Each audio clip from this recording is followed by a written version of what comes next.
We are absolutely playing that drop. We have 33 waiting lists. We should. Already. I'd like to know what our Right now I record have was. to stop saying. Oh, never mind. Coming up on the DLLS Stars playoff pregame show for Game 1. We're here. It's time for this guy to do something you've never seen before. Well, today. John Andersen, Craig Ludwig, Sam Nestler at the AAC. Let's get it started. It's the playoffs. Get it ready, boys.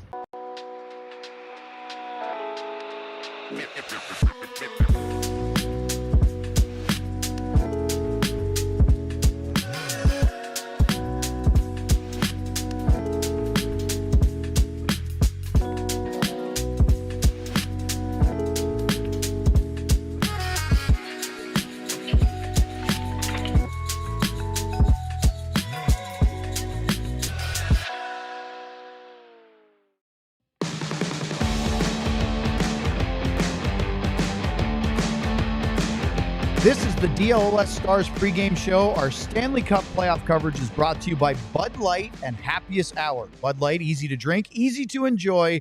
Enjoy responsibly. Check out Happiest Hour for the best spot to watch the NHL playoffs. Alongside Craig Ludwig, I'm Owen Newkirk. John Andersen is our producer. Sam Nestler is live at American Airlines Center. And before we get to Sam's report, quick shout out to our newest DLLS diehard, Aaron Page from Burleson, home of who? Anybody? John? Well, Nate Burleson? Nope.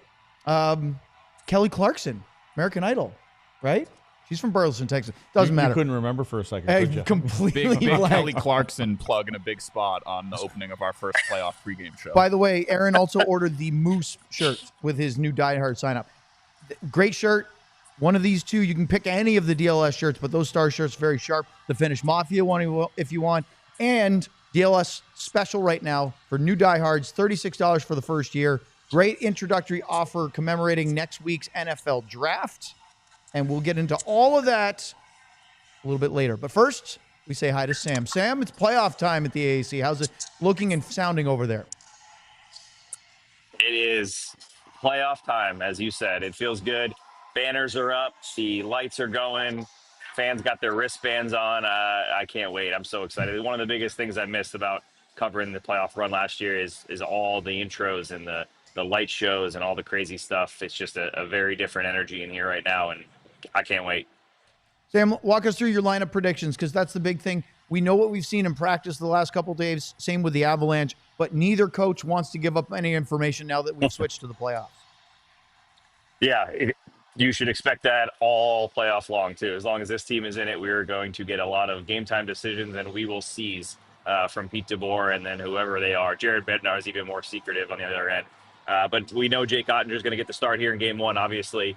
The interesting thing with Jake Oettinger, Pete said Jake's one of those guys that his game gets better when the temperature of the game and the series rises. And we have seen that from Jake. He's very mentally strong. Has that kind of knack to be the villain, whether he's at home, wants to be the guy that spoils the party for the other team, or whether he's on the road and he's even better.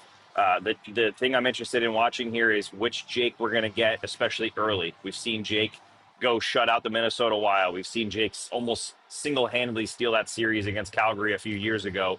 But we've also seen the Jake Oettinger that is not bad, but allows maybe one goal that we think he could stop, and he, even more importantly, believes he could stop, and that's cost them in the past, especially going up against, he's outplayed by someone like Stuart Skinner. So it's going to be an interesting thing to watch both sides of that. With the injuries Dallas has and the way they've played down the stretch here, they need the first version of Jake, especially in the first few games here, to get themselves kind of going and rediscover who they are as a team. In terms of the rest of the lineup, it looks like, to me, Colin Blackwell will be the forward scratch with the Beck, Steele, and Bork coming in on that fourth line. And then on the back end, the way they ran it, it looks like Bischel and Petrovic will be either a pairing or at least in the lineup, with Brendan Smith and Matt Dumba actually coming out on the back end, which little bit of a surprise, right? We've seen Dumba throughout the year. He hasn't been scratched in a pretty long time, at least consistently. Back when he was struggling early on, he's really found his game a lot more lately and has been not struggling and not standing out, as Leds always says, which is what we want to see. So that's not confirmed, as you just mentioned. We haven't gotten confirmation, but that's kind of what it's looked like and felt like. Dumbo was the last guy on the ice today. So we will see what it looks like on there. Obviously, we know no Jason Robertson, no Miro Heiskanen as of now. Tyler Seguin, though, back in the lineup, is so big. I mean, so huge for this team, as we already know. But add to that the Jason Robertson situation, and I asked Pete about it today. He said, if we had to play without those two guys, the hole in our lineup would be huge. There's still a hole there without Jason Robertson, but having a Tyler Seguin back there on the ice, skill, pop, everything he brings on the ice, as well as his leadership and voice in the room, fills that hole a little bit more rather than leaving them wide open in the front. Sam, what about the mood and belief of this team? Because let's face it, everybody's susceptible to the emotions of losing games. They were winless in 7 to end the regular season. Is that carrying over to the playoffs for the team? Not at all. They really believe. I spoke to multiple players in the room this morning, and they really believe two things. One, they admitted that it was really hard playing down the stretch, knowing that you were already locked in a playoff spot. You really don't want to get hurt. Oscar Beck said, maybe you don't lean that knee out to block a shot in a couple scenarios, or you don't, make that one little play. You just want to be a little more safe. And we saw that, right? We saw them playing a little bit different of a style of game, and it led to a lot of defensive issues and things like that. The belief, and it's a true belief from this group, is that they are the team, and they are capable of being the team that was one of the best in the NHL for a very long stretch. That was the team we saw that was scoring a ton of goals. Their power play was great. Their penalty kill was the best in the league. Their defensive coverage looked better. Their goalie play was good. They believe they are able to get back to that level. It doesn't necessarily mean it's going to happen from the drop of the puck in game 1 here, but the feeling is that stretched out down the last 7 losses they had wasn't who they are as a team. It doesn't mean that they are going to just play like that and have to hope that they can get, Jake making 55 saves in order to win. They feel they can get back to being that other team and really be strong in there. Really be strong in there and have a better game. The mood was really interesting to me today. It was in the room in Dallas. I mentioned this in practice. I think it was after that collapse against Vancouver, how this team is calm. They're a veteran team. They're very seasoned. They have a ton of leaders. They're very calm. They're able to kind of shrug things off and keep the mood light, keep the positivity, which can be huge. You ride the waves of an 82-game season, you're going to tire yourself out by game 83. They do a good job of not doing that. We know that now that gets a little tighter, and you're going to have to react a little bit because you only get 4 losses and then your season's over. The funny thing or interesting thing to me this morning, I went into the Colorado room as well to catch up with Scott Wedgwood and Yoel Kiviranta and a few other guys in there. It's tense in there, guys. It is tense. They are quiet. A couple people, Valdin Shushkin kind of shushing reporters away, which I guess is not outside of the norm, but it just felt very tense. And we know Nathan McKinnon is one of the most intense players. Big reason they brought Eric Johnson back at the trade deadline was to kind of bring him down a couple of levels. But it's just interesting to see that balance. And I spoke to some of our colleagues at DNVR, and they said that's how it's been all year. So different vibes here. Don't know which one necessarily gives the team the edge, if any, but it's just very interesting to see how the different dynamics of these teams play out.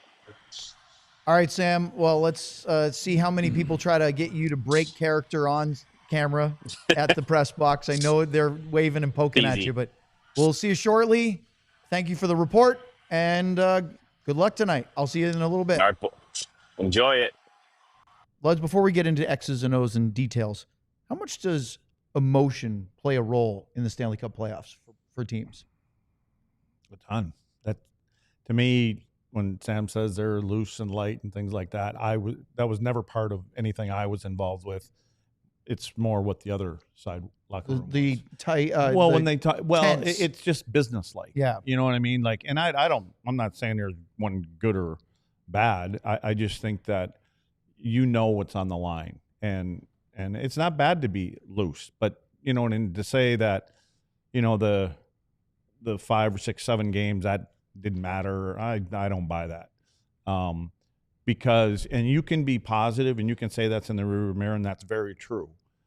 but you better make sure that you get that first goal tonight, because you can easily go, oh boy, here we go again. I mean, it's not a good mindset to be in, but it's recent events. Recent events where it wasn't good. So it's like you like to be able to check it. Like, yeah, it's gone. It's a new it is new season. Everybody starts at 0. Nobody has any points today. But them thoughts that you have, and these guys weren't happy that the way that they were losing games coming down the stretch. They weren't happy about it, regardless who's in the lineup. They weren't happy. They knew it wasn't the way that you should be playing, and you wouldn't want them to think that. You can say whatever you want, and I don't believe that they didn't care. They cared. But it's nice that you can just kind of portray it to everybody else. Yeah, I mean, it is hard to generate the urgency, right? I know you're very much of the philosophy of you don't turn it on, you just do it your way, and if you're a good team, you just play that way all the time. But there is a human part where even if you're trying to be not robotic, but trained, disciplined, drilled, you're still going to, at times in the back of your mind, go, this one doesn't mean as much, or, this isn't life or death. That urgency, that sort of intensity you see in the playoffs is really hard to manufacture in a regular season. I think you're right when it's one couple games. Yeah. But when you're stacking them on top of each other and you're getting to the end of the line where you're going to be playing for everything that matters, it's concerning. And for the coaches, again, we don't hear exactly how they all feel and think. And I think Pete's done a really good job of there's never been panic in Pete's face, at least in his pressers.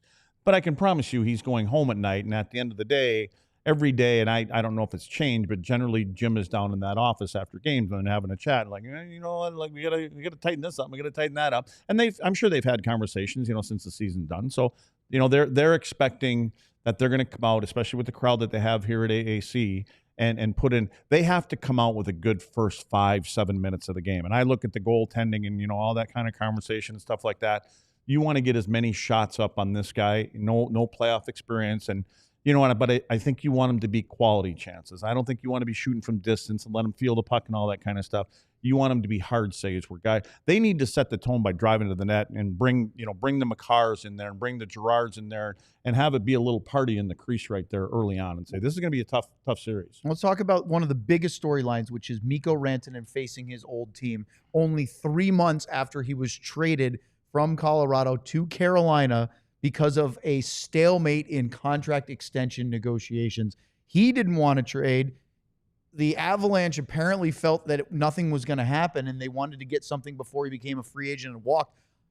I think they misread the situation, Colorado did, because they thought they might lose him for nothing and didn't want to risk that, whereas everything we've heard from Rantanen sounded like he fully expected to spend his entire career with Colorado. How is this? He maintained today again that this is playoffs, it's business, he's a Dallas Star now.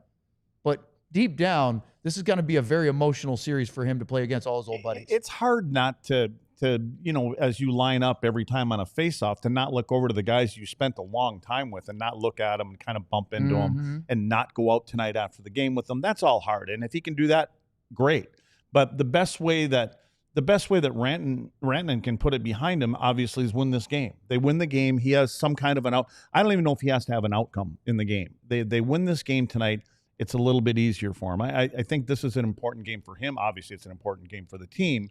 But they have to find a way. He has to find a way to put it in the rearview mirror, because every time he skates by the bench tonight, the other bench, he's going to get comments from him every time there's a face-off, and there's going to be guys that personal comments. Yeah, they know everything they know about him. They know him very well, and they know what he doesn't like. They know that over the last 10 years that he's there, other teams have tried to get him off his game, and there's probably certain things that he doesn't like more than others. Well, they all know that, and right now, it doesn't matter if he's your best friend, and it doesn't matter if you golf every day in the summer with him. They will. I shouldn't say this because it's a different game now. You have no problem breaking somebody's ankle. You have no problem making it hard on a guy, and you'll kiss and make up later. But there's more important things on the line, because that little silver trophy is more important than that friendship in the next 2 weeks. And then they can be friends again after the handshake line. Now, we're going to have to talk a lot more about this one. We'll look at our projected lineups, talk about some Game 1 history for the Stars, compare the two teams, the two goalies, all of that coming up on the DLLS Stars Pregame Show. Hey, Stars fans. What's up? This is what's up. We got a new sponsor. Let me just see if it's real. I don't know if it's real. Oh, it's not a prop, but it is foamy. I thought it was because you. Oh, yeah. It's real. It's real Bud Light. Enjoy the gaming. Sorry. Enjoying the game should be easy, so don't overthink it. What to wear? That should be easy, too. Just grab your favorite jersey. Don't know what to serve for your friends? Even easier. Just pick up some pizza to go and grab some Bud Light to stock the fridge. See, it's that easy. Just like the Bud Light, which is always brewed with 4 simple ingredients for a clean, crisp taste. What are they, Owen? Well, I believe it says it right on the can. Hops, barley, malt, rice. and rice. There you go. All right. Bud Light, easy to drink, easy to enjoy. Remember, always drink responsibly. 21 years and old, just don't be doing the thing we do in Wisconsin. Anheuser-Busch, Bud Light beer, St. Louis, Missouri. All right, let's talk about Sleeper. I'll work on that homework assignment, so I'll memorize those ingredients next time.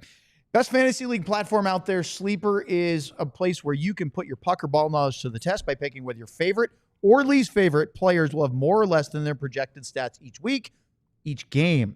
Well, tonight, John is going to have his Sleeper picks for you momentarily. With Sleeper, the more picks you combine, the more you can win, all the way up to 100 times your money. Sleeper keeps you in the loop with instant alerts for breaking news and major injuries, so they ahead of the game and keep track of league updates in real time, so you're always informed and ready to outsmart your friends. If you think you have what it takes, new users can download the Sleeper app, use the code DLLS Stars to get $55 in free entries. When you place a $5 contest, you can apply those $55 at any contest. It does not have to be your first, and it doesn't have to be all at once. Terms and conditions apply. See Sleeper's terms of use for details. Currently operational in over 25 states, including Texas. Check out Sleeper today. And here's John.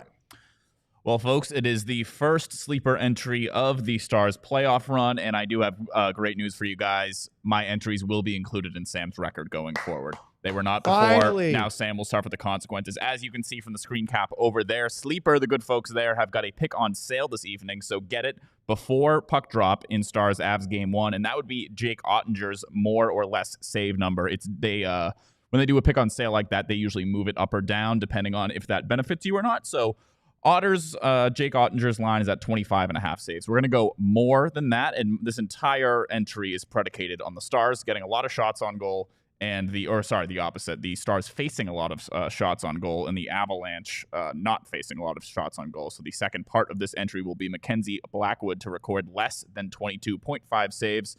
And to juice the entry a little, let's go with our guy, Esa Lindell. More than 2.5 blocked shots. $10 wins the people $68.30, gentlemen. Thank you, John. The DLLS Stars Pregame Show presented by Bud Light and Happiest Hour as we begin our Stanley Cup playoff coverage. Luds, so many things to get to, so little time. Let's start with the goaltenders. We did some previews over the last couple of days on our show, and I think the consensus was Jake Oettinger advantage over Mackenzie Blackwood. He's got to execute, he's got to put up, but he has lots of experience in the postseason. Mackenzie Blackwood at age 28 will be playing his first ever Stanley Cup playoff game tonight. I've heard people say that's a big deal. I've heard people say it's not.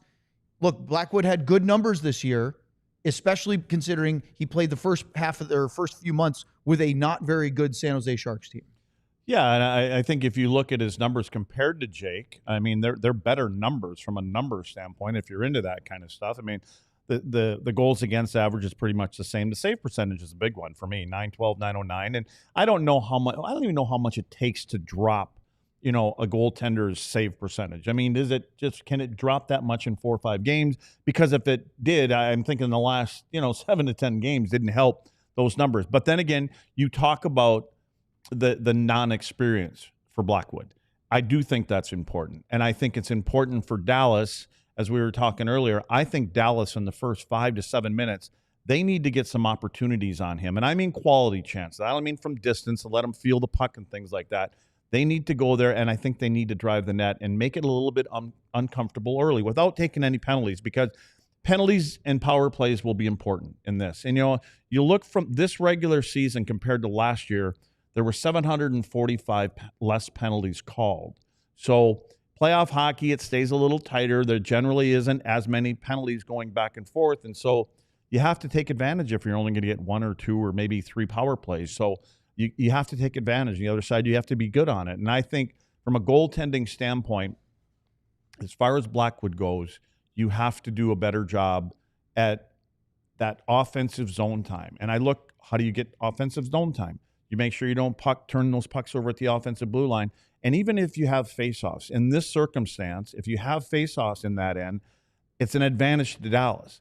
The Avs were the 28th worst team, 28 from the bottom. They're 3 from the bottom, 4 from the bottom when it comes to faceoff percentage. They're at 47%.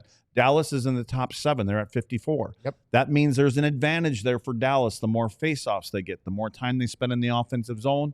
Obviously, the less time that Cale Makar and McKinnon and Chushkin, all these guys can spend down in front of Jake.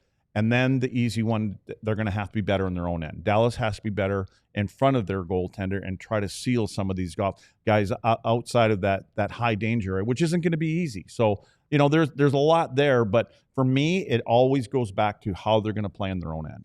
Well, the team save percentage, now, granted, they overhauled their goaltenders during the early part of December and with two big changes. It was at the end of November, they acquired Scott Wedgwood from Nashville, sending Justus Anonen in a 6th-round pick to the Predators. And that was right after the Stars beat Georgiev. Then Mackenzie Blackwood gets acquired on December 9th from San Jose. They sent Georgiev and retained some of his salary. But Lud's team save percentage for the year, Dallas was 2nd in the league at .907. Colorado was tied for 17th at .891. That does include the first 2 goalies, Anonen and Georgiev. Yeah. And it was better with Blackwood and with Wedgwood. But you mentioned Mackenzie Blackwood struggling down the stretch. Last 5 starts, 1-4, .879 save percentage. Not exactly sending Colorado fans off to a really high amount of confidence. Jake wasn't great. He had a .905, but that's better than .879. I don't know. I put a big bow on both of these. Yep. I mean, the way that Dallas finished the year and Colorado was a game above 500, like in their last 10 games. So I don't think either one of these teams are happy the way that they finished the year, but it is what it is. And for me, this is your opportunity to show that those games don't mean anything. It's not that easy, but I just think you have to make sure that you do all the little things, the 50-50 puck battles. You have to win the majority of them, because I can promise you there's some guys over there that are hungry. They talked about the different attitudes in the locker room. I would prefer to have the attitude like Colorado apparently does, and that's a little bit more businesslike. But you can take that out, you can change that, and that's up to Dallas. And I think the fans will help that. They have to get the fans involved in this game, and you get them involved by doing good things more often, and the little things, and the territorial time, and you stay away from the poor decisions in your D zone, and you take it to the other end of the rink and make it difficult on that goaltender at the other end, and be in his face, and don't play on the perimeter down there. The Stars, when you look at the comparisons of numbers-wise, we talked about team save percentage. The one that stands out to me is the difference between the shots per game, shots on goal, and the shots against. Dallas for the regular season was 14th, 28.4, and Colorado was 5th, 29.9. Top 5 Colorado in shots, but they also were top 3 in shots against, meaning they only allowed 25.9. Dallas was 24th in the league at 29. Back half of the season, they seem to leak more shots on goal. What does that say to you for Colorado, that they have a lot of shots and they're not giving up a lot of shots against? Well, territorially, I mean, they spend more time there, and they don't. Their willingness to put pucks in is a little bit different than Dallas. Dallas plays puck possession. You would think you're not going to see Nate McKinnon put the puck in if he doesn't have to. And he's a bull. He comes down the wall, Natrushkin, but when they see the odd numbers ahead of them, they're not afraid to do that. Where Dallas may want to kind of keep that puck, different philosophies, and that's what lends to more offensive zone time. And again, when those players are allowed to do that, and I'm talking about the Avs players, it means you're not spending enough time down there. Because ideally, when you have their top 6 out on the ice, and you can spend more time in their zone, there's not as much time spent at the other end. Because if they spend 15, 20, 30 seconds sometimes in their D zone, they're going to be putting pucks in, they're going to change. That's your ideal situation. So you try to get those best guys, and I'm talking about their top guys, and they're going to do the same thing down at Dallas. They're going to say, we got to make it difficult on the top guys, because ultimately at the end of the day, they generally decide how the games end up. Let's talk about the lineups for a minute, because as you look, this is our projection based on what we saw at practice with no Jason Robertson available for game 1. Luds, we were talking about it on the show. This is what we wanted to see, or what you kind of suggested, keeping Rantanen with Johnston and Ben. Hintz gets Granlund and Dodonov. I mean, it's a stacked lineup, even without Jason Robertson in the lineup. Yeah, I don't like I don't want to say I don't like. I just think that Hintz is kind of on an island there. So, and it's not taking away. I don't want to take anything away from Granlund and Dodonov. I would like to see somebody that, like a Rantanen, like a Robo would be nice to have him up there. But the only way that you can do that, I mean, I get it having Johnson and Rantanen together. I mean, Wyatt, obviously, that's a good pair for Rantanen, right? Do you think those two can bring the best out of Jamie Benn too? Especially with Rantanen's passing ability. There's going to people that say, well, the best in Jamie Benn is 5 years ago. You know what I mean? But best of Jamie Benn today. What you're going to get from Jamie is Jamie's going to be the bulldozer down there. Yep. He's going to go to the front of the net. He should be able to create some space. And those two guys have to come to him because there's going to be a lot of things going around Jamie.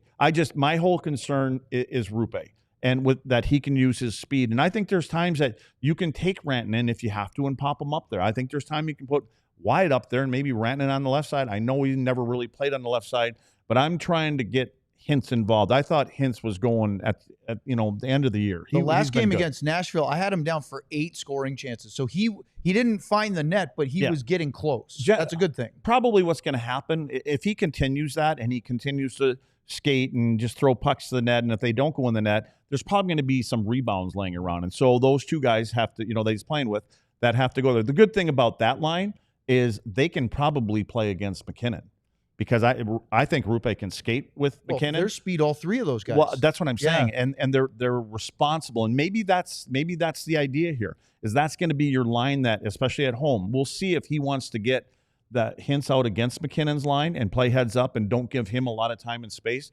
Then you can free up those other two lines to do their thing. We'll look at the defense now for the Stars as we anticipate. Now, we don't have full confirmation, but based on who skated the last couple of days together and who was out late today, it looks like Brendan Smith and Matt Dumba will be healthy scratches as Bichel and Petrovic play Game 1. Matt Dumba, Luds, has not been a healthy scratch since late January. He's played in every game since.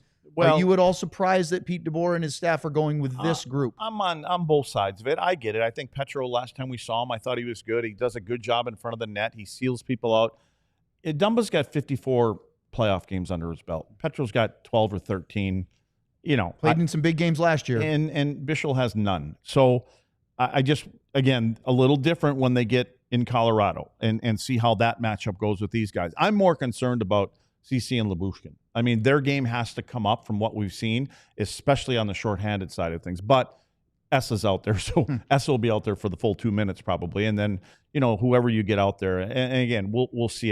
You definitely want to stay away from taking penalties if you can. But I just think that you have to be able to play a physical game, especially against their top guys, and just watch the matchups tonight. Because I think you got to, I don't want to say a young pair because Petro's 30 years old, 31 years old, something like that? I think he's 33. Yeah, and we've seen that with Leon, the coming down with speed sometimes on him. He kind of takes he has to take more of an angle coming back to his own end.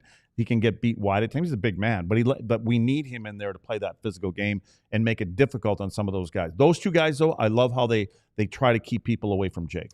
Take a look at the Avalanche lineup. Gabe Landeskog is not expected to play tonight, although Jared Bednar was not giving up any information this morning. So if they don't, this is how they practiced yesterday as we've been talking about on our show lately, McKinnon, Nelson, Coyle, and Drury, a huge improvement down the middle. With 3 of the 4 centers were not there at the start of the year. They got Natchez and Drury from Carolina as part of the Mikko Rantanen trade. They then picked up Coyle from Boston at the deadline and Nelson from the Islanders. They also, of course, add the services of Eric Johnson back in the lineup and Ryan Lindgren from the Rangers. Johnson from Philadelphia. Of course, he played a long time with Colorado. Luds, this is a different forward group than what we saw last year in the playoffs. Yeah, there's more balance here. And you look at that third line, Kiviranta, Coyle, and Colton. That's a good line. Kiviranta, career best in goals, so he's putting the puck in the net. Coyle, a big kid on the faceoffs, and he can drive the net too. I just wonder if that's the kind of line that you want to try to match up against the other team's top line. We'll see, and then that frees up the other two. But again, when you look at Drouin's a nifty guy, I'm kind of surprised. I think you can make it hard on him, and I think he can make some mistakes. But we'll see how that matchup goes. But the big guy is obviously McKinnon. There's no question. That's the guy that they have to. He's going to come out of this game with 8-9 shots. I mean, that's just he'll probably have 5 shots in the first 10 minutes. The other big guy is on defense for the Avalanche, and that's Cale Makar. No, probably going to win the Norris Trophy. Finished the regular season with the most points and goals by a defenseman. 30 goals from the blue line is always impressive. They did acquire Lindgren. He was dealing with some injury issues. Manson has missed a bunch of time lately with an upper body injury. They say they're good to go. Luds, if they're healthy, how do you like this 6? Well, I mean, Manson brings some bite down there, right? He's a physical guy, plays along the walls, not afraid to mix it up. Same with Taves. He can play at both ends of the ring. But the guy that caused the problems, and it's not going to be just in this particular game, this series, is Cale Makar. He does it for everybody. That's where my biggest concern is of the things that he does in the offensive zone with the coverage that Dallas has to have, because he breaks things down. He can create opportunities where it's going to turn into a 2-on-1, and he's going to leave somebody out at the blue line because they're not looking the right way. So that's the guy you have to, every time you can, especially in the offensive zone, you have to hit him and you have to hook onto him if you can and make it a heavy game for him. Drag him around. He's got to drag people around and without taking penalties. That's the last thing you want to do, because they will be deadly on their power play with the guys that they have out there. And lastly, a little bit of history for you. Game 1 in the playoffs, the Dallas Stars have not had that treat them well lately. They've lost the last 7 straight Game 1s to open a playoff series. You have to go all the way back to the Edmonton bubble for the last time they won a Game 1. It was the Stanley Cup final against the Tampa Bay Lightning. Remember, Joel Hanley scored in that game. A beautiful goal, his first ever NHL goal, and came in the Cup final. But when you think about it, 5 of those 7 losses in these Game 1s have come in overtime or later, double overtime in a couple instances. And in that case, it shows you that these games are tight. They're close. The Stars aren't getting blown out in Game 1s, but they have consistently been on the wrong end of that result. But they've also been winning a lot of these series, even though they lose Game 1. That's a testament to their ability to come back in games. And remember, they won all 3 games in Denver last year in their series. Well, I'm going to tell you, Game 1s are important for the home team. And you're a little nervous about it. And the reason you're nervous, you're at home and all that kind of stuff, but you know that a team generally wants to come here and split. And if you win, or the opposing team wins Game 1, now there's even more pressure on Game 2. And so you can put the pressure on yourself even more if you don't win that Game 1. So it's important, and that's exactly what I said this the other day. Everybody thinks that teams come in, and they want to split and go home. No, they don't. They want to win both games, but if they just get a split, they'll say that's all we wanted to get was 1. So this is an important game in this series in particular, I believe, who wins Game 1. Well, it should be a lot of fun. It begins tonight. 7:30 announced puck drop. I think it's going to be a little later than that, as it's the second game of the TV window. It'll be on Victory Plus. It's also nationally televised on TNT. Luds is ready to go. It's going to be a Bud Light night. Let's just make it a good Bud Light night. We have super chats to finish up our 2 pregame show. bongs. Mawa. This is Marshall Second's dad, as you can see at the bottom with a little Madonna 99 cup year. Let's go, boys. Thanks for everything this season, DLS Stars team. Marshall Second's pop. Bing bong. And then Marshall Second, I think it was conjured up by John himself with another Madonna and 99 cup year. Hope for a big win tonight. I'll see you all at post-game show, making the girlfriend beef taquitos for her birthday. Beef taquitos. Nicely done, Marshall. My wife's boyfriend is making those for her tonight. There you go. Wait. I don't know if that makes any sense either. Andrew, John, do not play the Luds drop that says we will crush these guys. Andrew, I've tried to tell him. Trust me. All right. That's it. It's time to get this thing started. What do we got coming, though? What do we got, John? We'll see you afterwards for the post-game show right here on DLS after Game 1 is done. Hey, Andrew, look me in the eye. I believe that they are going to crush these guys tonight. We all silly like the mayor.